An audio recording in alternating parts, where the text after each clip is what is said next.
tudo bom? Continuando as nossas aulas de História Antiga, nós vamos começar hoje o tão grandioso Império Romano. Pois é, hoje falaremos sobre Roma, das suas origens até a República, ok?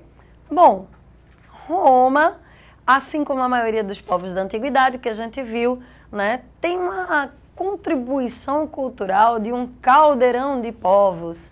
Roma realmente teve uma influência muito grande. Nós sabemos culturalmente, né, de italiotas, que são latinos e sabinos, etruscos, povos indo-europeus, e também dos gregos. Nesse mapa aqui atrás, nós temos mais ou menos o que teria sido Roma durante a sua formação. Vamos dar uma olhadinha para fazer exatamente uma comparação, digamos assim, em cada um desses povos e o que eles contribuíram para a sociedade romana. Bom, nós temos primeiro, certo, os povos conhecidos como italiotas. Os povos italiotas são exatamente esses povos que se desenvolveram na região da Península Itálica. Opa, falha técnica, vamos lá. Na região da Península Itálica, ok? Esses povos italiotas, nós vamos destacar para vocês dois povos importantes, que são latinos e sabinos. Aqui você tem especificamente os latinos. Por quê? Porque eles é que tiveram o início da construção do que seria a cidade romana, uma fortaleza que seria a cidade de Roma. Em dado momento, esses latinos eles sofrem a ameaça da invasão de um povo conhecido como etruscos. Os etruscos eram povos muito interessantes, extremamente guerreiros, mas com uma cultura desenvolvida. A gente sabe que eles construíam grandes necrópolis, ou seja, cidades mortuárias, que eles tinham uma espécie de escrita primitiva, né, que ainda não foi, digamos assim, traduzida, e que eles invadiam territórios e fundavam como se fossem territórios independentes, não exatamente cidades-estado. Em dado momento, eles vão chegar a invadir Roma, ok?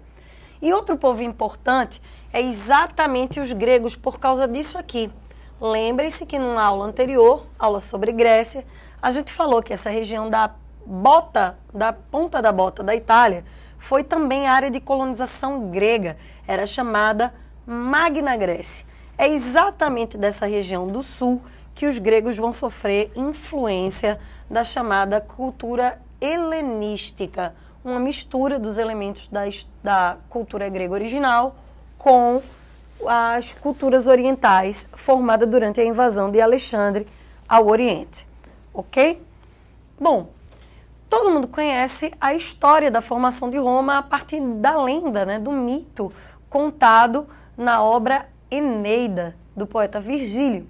Nessa obra, você fala sobre a existência de dois gêmeos, Rômulo e Remo, que teriam sido filhos do deus Marte e que, quando abandonados pelo seu tio do mal, no rio Tibre, o rio que corta a cidade de Roma, eles teriam sido resgatados e amamentados por uma loba. Nessa história, nesse mito, né, digamos assim, sobre os gêmeos, nós temos um evento importante, que é o fato de os romanos se considerarem herdeiros do deus da guerra, herdeiros de Marte, ou seja, naturalmente vocacionados à guerra. Outro evento importante durante essa narrativa é o rapto das Sabinas. Os latinos, liderados por Rômulo, um dos gêmeos, que já havia matado seu irmão, Remo, raptaram mulheres de uma aldeia sabina próxima à cidade de Roma, que nessa época ainda não era uma cidade, era uma fortificação, certo? E trouxeram essas mulheres para dentro da cidade, formando então o povo romano, digamos assim, uma junção de latinos e sabinos, ok? Bom, vamos dar uma olhadinha rapidinho. Aqui você tem, né, a imagem de Rômulo e Remo mamando na loba, as criancinhas gorduchinhas, e o rapto das Sabinas, as mulheres sendo carregadas pelos latinos para dentro da cidade. Bom, o certo é que inicialmente Roma ela era organizada no formato de uma monarquia. Nessa monarquia romana nós temos três figuras importantes: o rei, a Assembleia Curiata e o Conselho de Anciãos. O rei, ele era um líder guerreiro, e que tinha atribuições administrativas. Esse rei era escolhido por uma assembleia curiata, ou seja, uma assembleia de homens importantes. Geralmente esses homens faziam às vezes, digamos assim, de sacerdotes, embora você não tivesse uma classe sacerdotal especificamente instituída, certo? Esse rei, ele seria assessorado por um conselho de anciãos. Esse conselho de anciãos, basicamente, será mais tarde conhecido como Senado. Do ponto de vista social, a sociedade romana era dividida em 4 categorias. Patrícios, que eram os homens privilegiados, ou seja, proprietários de terras, a nobreza. Aliás, durante a monarquia, só os patrícios participavam desse conselho de anciãos e dessa assembleia curiata. Os plebeus, que eram, no caso, os trabalhadores livres, né, e assalariados. Os clientes, que eram gente que buscava proteção nos patrícios, uma espécie de apadrinhados. E, obviamente, os escravos provenientes de luta, né, de captura de guerra, digamos assim. Bom, durante esse momento da monarquia, Roma será invadida pelos etruscos e os últimos reis romanos serão de origem etrusca. Esses reis eles fizeram algo muito importante, que foi aumentar, digamos assim, a participação dos plebeus. Não que eles tivessem participação política, mas eles passaram a participar do exército. O exército romano ele era interessante, porque ele não pertencia ao Estado, ele era um exército, digamos assim, particular. Cada soldado tinha que financiar os seus próprios armamentos, mas em contrapartida, em época de guerra, eles poderiam ter participação no saque de guerra, ou seja, naquilo que era roubado das regiões que eram dominadas por eles. Por isso que era tão interessante para os plebeus participar do exército. Os patrícios não gostaram muito disso, porque teriam, no caso, o seu saque de guerra dividido entre os plebeus. E, resultado, resolveram expulsar o último rei de Roma, Tarquínio, o Soberbo. O mais interessante é que, para expulsar esse rei, eles precisaram da ajuda dos plebeus.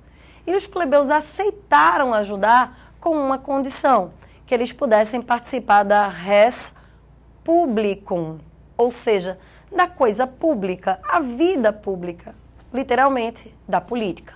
Resultado, a junção de patrícios e plebeus para a expulsão do último rei etrusco, Tarquínio, o Soberbo, acabou com a monarquia e inaugurou uma nova fase política em Roma, a República Romana.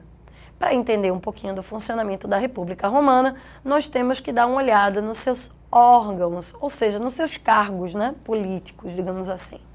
Bom, na República Romana, que durou de 509 a 27 a.C., o órgão mais importante era o Senado, ou seja, o antigo Conselho de Anciãos.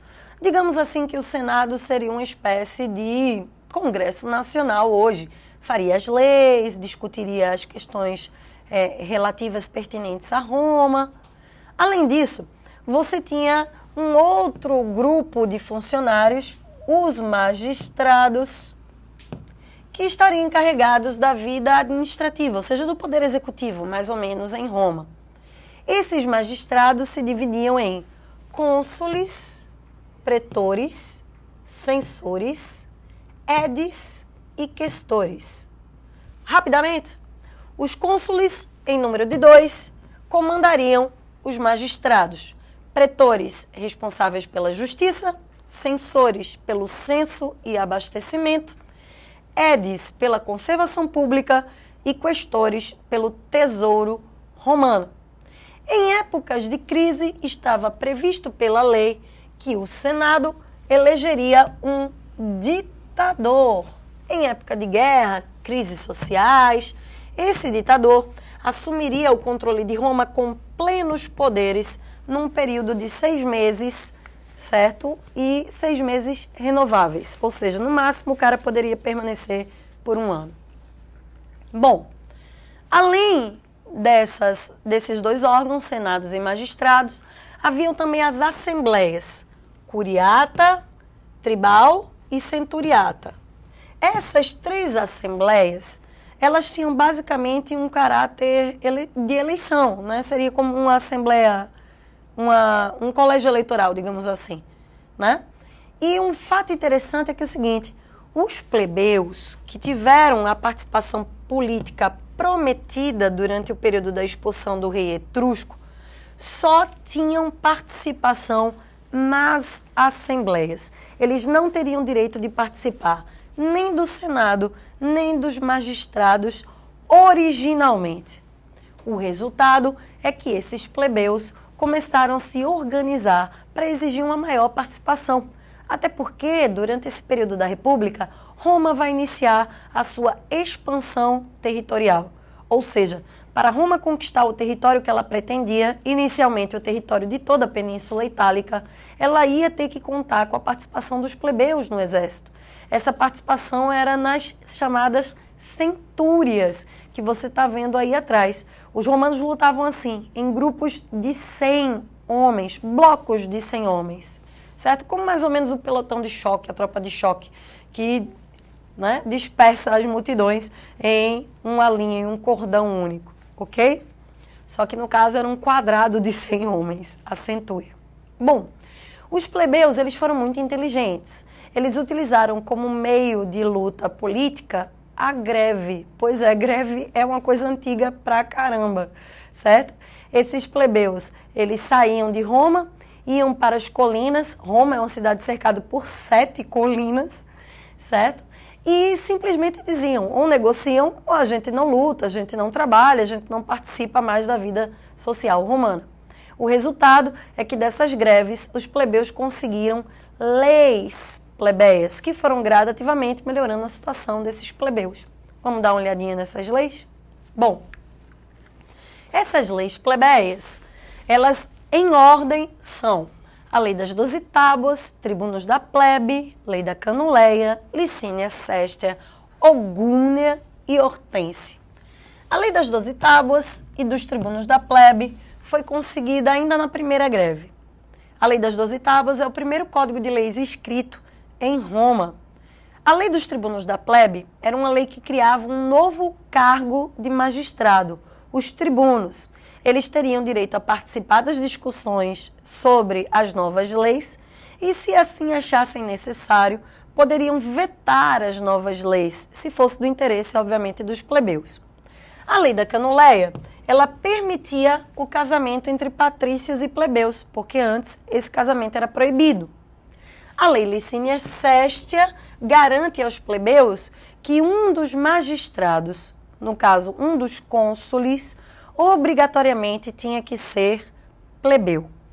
A Lei Ogúnia garante aos plebeus o direito à participação em cargos religiosos e a Lei Hortência talvez tenha sido, digamos, o coroamento dessa sequência de leis plebeias.